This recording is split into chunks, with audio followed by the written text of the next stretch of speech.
Hi అండి. మనము అరటిపండ్లు మొక్క పెట్టినాం గదా! వాటి కోసం వస్తాడనుకున్న జై, కానీ రాలేదు.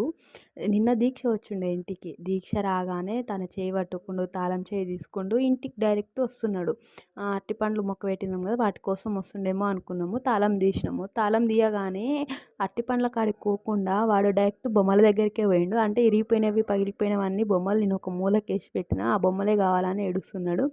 కాదు నాన్న, ఇక్కడ అరటిపండ్లు ఉన్నాయి రా నాన్న అని చెప్పగానే వచ్చిండు. వాడి కోసమో ఏమో కానీ ఒక్కటే ఒక అరటిపండు మాత్రం మొక్క వండింది. ఆ ఒక్కటి చూసి వాడి ఆనందం చూడండి అసలు ఎలా ఉందో. ఆ ఒక్కటి తీసిచ్చిన తిన్నాడు మంచిగానే. తిన్నోడు తినాలి కదా, మళ్ళీ బొమ్మల కాడికి పోయి బొమ్మ బొమ్మ అని ఏడుస్తుండు. వద్దురా నాయన అవి అన్నీ ఇరిగిపోయినవి అంటే బొమ్మ బొమ్మ అని తీసుకొచ్చి మళ్ళీ రూమ్లోనే వేసిండు.